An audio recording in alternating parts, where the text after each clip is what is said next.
So thanks for coming all. We're really delighted to have you here at the Smithsonian. I want to first thank the Smithsonian for hosting us today, and thank especially the Smithsonian for being a project search site.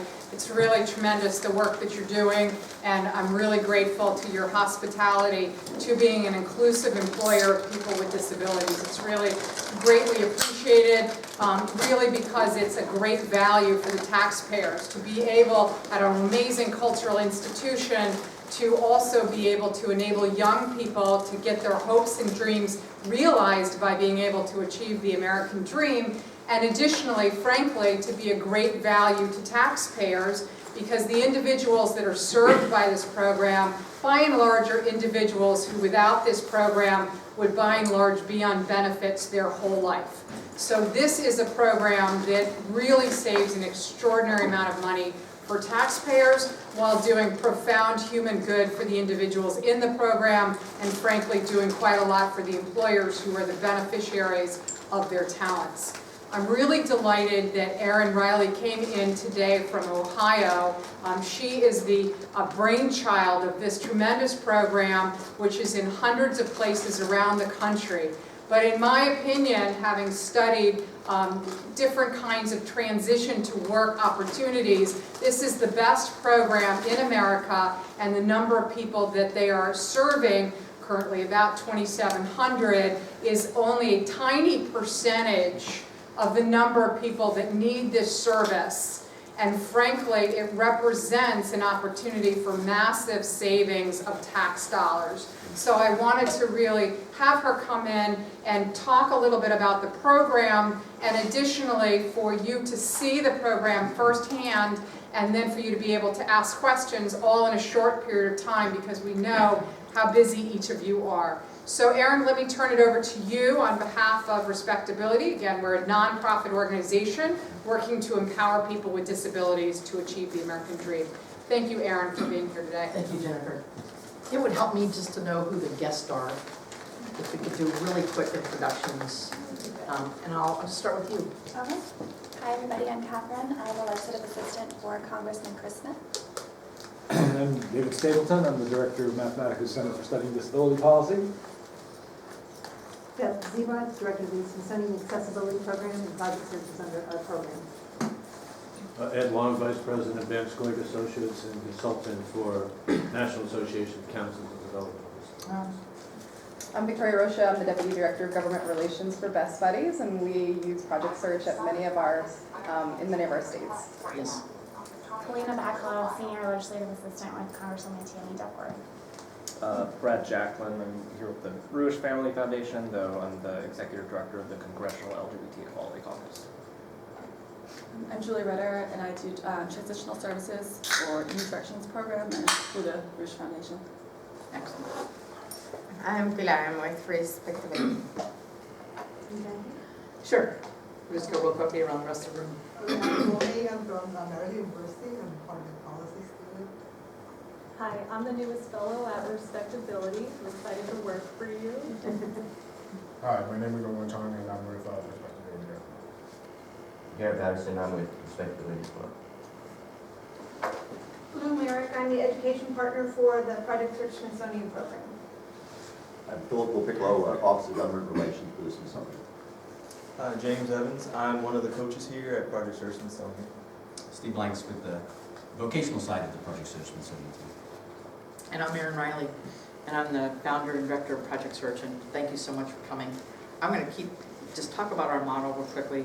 I'm going to turn it over to Beth and Lou and Steve to talk about what's happening here at Smithsonian, give you a great snapshot, and then we also have some time to answer some questions.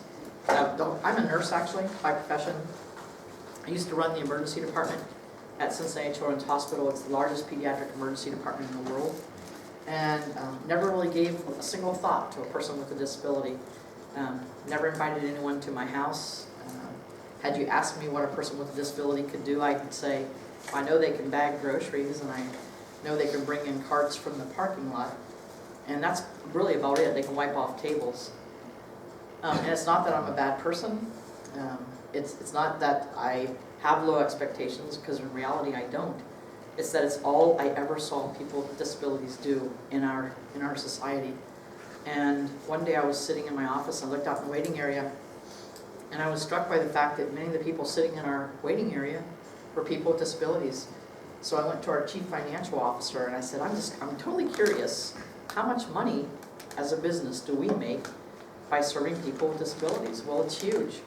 It's probably the one largest majority of our income. And then I went to our educational officer and I said, how many training programs do we have here? And he said, well, we have over 60. And I asked, are any of them for people with disabilities? And the hospital pretty much said, no, we let people with disabilities volunteer. And that's a pretty standard response. And I'm not a rocket scientist, but I'm a pretty smart businesswoman. It seemed I had open positions that I filled over and over again with people who just wanted to come and do a job for a couple months until they could move up to the position they really wanted. There were a number of high turnover entry-level positions. I needed people with skills. There were people with disabilities who wanted jobs. They did not have the skills I needed to do the jobs that I had. And so what I did in Project Search was really nothing more than create a training program so we can train youth with disabilities in the skills they need to do the jobs that businesses in America have. The truth of the matter is that the majority of people with disabilities live in poverty, and while they're in that poverty, they are using tremendous amounts of taxpayer dollars just to maintain poverty. It's amazing what we spend, and once they get into a system, it is very difficult to get them out. We find that if we can get a person, we can teach them skills, they can get employed, they are far more likely to live an independent lifestyle. They are far more likely to get married if they're interested in doing that. They are far more likely to have a meaningful life. More importantly, they contribute to the bottom line of businesses. It's amazing how capable they are.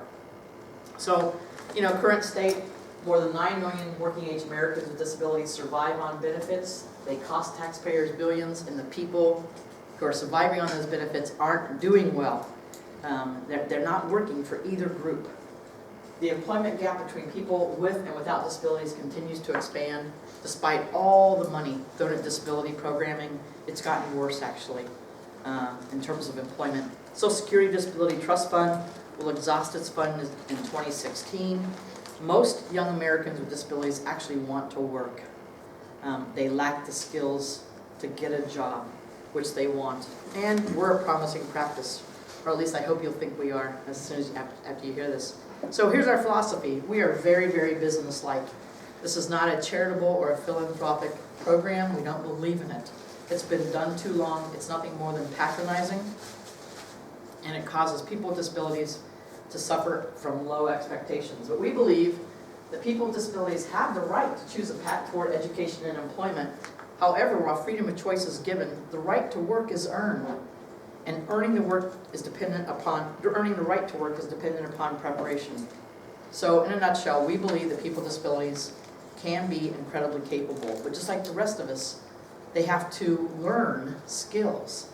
They can't just walk off the street with no skill out of high school and find a job that's going to lift them out of poverty or out of benefits. It didn't happen for any of us. It's not going to happen for people with disabilities. They need to prepare for the job they want. So what we do, you all probably know this, but in the United States, if you're a person with a disability, there's basically 3 entitlements that you're entitled to. One comes through education, one comes through voc rehab, one comes through disability services. What we find in America is that those groups work very independently, they spend a fortune, and yet all of them get very poor outcomes. So what we asked them to do in Project Search, this is really the core of our model, we just said, listen, instead of you all doing different things and having different definitions of employment and of success, what would happen if you all worked together in 1 year while a young person is in their last year of high school eligibility? You work together, and we call that program Project Search. Not only is it funded more appropriately and it's sustainable long term, but we're going to take those young people out of their high school where all they continue to learn are math, English, and science, which after a certain point, for people with disabilities, is not all that useful. We want them to read as well as they can, but they must learn functional skills if they're going to leave high school and survive. And so they come into a business, such as Smithsonian, where they learn functional skills. Going the wrong way, I need some functional skills. This is what we are. So for 1 year, 1 school year, we work with a school such as Ivy Mount, DC Public, and we say, instead of keeping a group of 10 to 12 students in a classroom where they continue to learn either simulated work, or they may go into a business a couple hours a week, but it's not enough to teach maturity and adult skills, give them to us for an entire school year. For 9 months, those young people are going to go from home to the business, from the business home. They never set foot inside their school. And while they're in the school, they're going to be there with an instructor who comes from the school, with paraprofessionals, with a job coach who comes from an agency. We're going to make sure that the business feels supported and is never left high and dry. And Beth, I think you can swear to that. At the same time, we're going to teach these young people independence and skill building so that at the end of the year, they can go out into the community and get a job. The other thing we're doing, this is not play. So we're not going to teach skills unless there's a need for that skill in the community. So we're teaching marketable skills which are needed by businesses in the community. They're going to be immersed in the host culture. They're going to rotate through 3 unpaid internships over the course of the year. We don't pay them because they're still high school students. A teacher and staff are with them all the time. They have an hour of curriculum every morning, a half an hour in the afternoon. And quite honestly, none of them yet are at a place where they are contributing to the bottom line. This is their school. The outcome is employment in the community, and right now we're at about 68% employment for all of our graduates. We have 273 programs in the United States. We have 68% success rate. I'm always really straightforward about this though. It's one thing to say that you have 68% success. What I hear about that every time I say it is that we failed 32% of the time. And we need to do better. We work on that constantly because those are people. Those are not numbers. So every year we develop a new program, not a program, but a component so that we can increase those numbers. 1 year, one of our programs now, we have a family involvement curriculum because poverty and living on benefits often runs in the family. It's part of a family culture.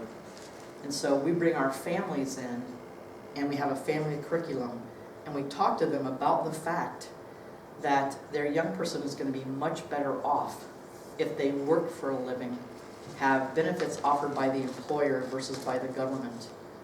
And so that kind of thing, that family involvement curriculum is an example of what we do. We take folks who are 18 to 21, they're in their last year of high school eligibility. They are most often DD eligible adults, which means they have an IQ of anywhere from 70 and 80 below. So we serve a particular population. They have to be eligible for services. They have to have appropriate hygiene, social, and communication skills. This is a huge problem. I am amazed at how many young people we get straight out of high school who have no concept of what appropriate hygiene is. And that's because we're not preparing our high school students. Or our students. If there's no program in which you're going to be immersed in business, then you don't learn what is appropriate employment behavior. How do I dress? Why do I need to be on time? I worked with a program once run out of a college. I swear to you this is true. And the business was ready to kick a young man out because he was late. And we allow people to be late 5 times because this is a training program. And if you can't show up for training, you are not a good candidate for employment. And the school pushed back and says you can't kick them out because we allow our folks with disabilities to be late up to 60 times a year. That is the craziest thing as a businesswoman I have ever heard of. No, that's not at all businesslike. No one can get a job and be late 60 times a year. And so then that school had to say, oh, I get it, okay. If they want to work, they can't probably be late 60 times, so maybe we need to change how we look at it. So it also changes systematic thinking. They have to be able to take direction and change behavior. And I don't mean major behavior. They have to understand yes and no. Most of our folks have severe intellectual disability, many also physical. They have to want to work. We don't take folks who don't want to work. If they say to us, I don't want to work, or if the family says, no, we have no intention of working, we don't take them into the program. It would be a huge waste of money, and that's not what we're about. We define employment success as, I'm sorry, I apologize for how small this is, but we use the definition of success used by Voc Rehab. We only count it as successful employment if it's competitive employment in an integrated setting, year-round work, 16 hours a week or more, minimum wage or higher. So we have a lot of folks who leave our program and work less because of medical needs. We do not count that as a positive outcome when we track our numbers, even though there is some employment there. We have 273 programs in 44 states, serve about 2,500 to 3,000 people a year, 50 to 60% in healthcare, the rest in other types of businesses. That's growing a lot. Smithsonian's a great example. 68% employment. This is, I think, what fascinates me. 88% of all of the people from Project Search who've gone on to be employed have been benefit eligible. That's huge. If you imagine, we're just talking health benefits there. And if you take a person and they work and they choose to give up health benefits from the government and take employer health benefits, just with that one issue alone, you save millions and billions of dollars. It's massive. Now, what's interesting, and this is total disclosure, only about 35% of people who graduate from Project Search, even though 88% are eligible, only 35% of those 88 actually take benefits directly upon graduation from our program because they're scared, because follow along and support once you're in a job have not been very good in the past in other programs. None of our people lose their disability just because they get a job. There must be follow along. And what we see is that at about 5 years, the majority of our folks take employer benefits because they trust they're going to stay employed. Does that make sense? So benefits alone save roughly $1 million per person over a lifetime. And that came out of our John Damschroeder and our vocational rehab department in Ohio. And we do a family involvement curriculum to drive familial change. This is what we look like. We begin in August, end in June. We have 3 internships. How am I doing, Lou?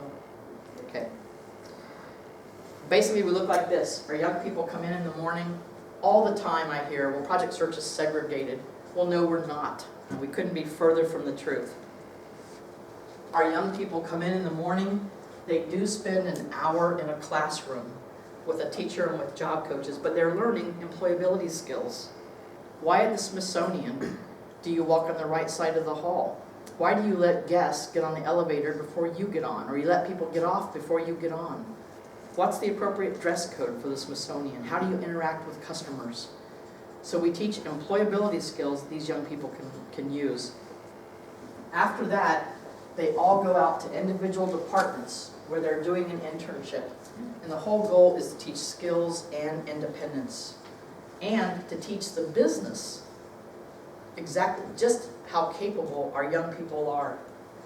And then around the outside, you've got the instructor, job coaches, the business liaison, all kind of rotating and checking on our folks, checking with department heads, teaching things that need to be learned.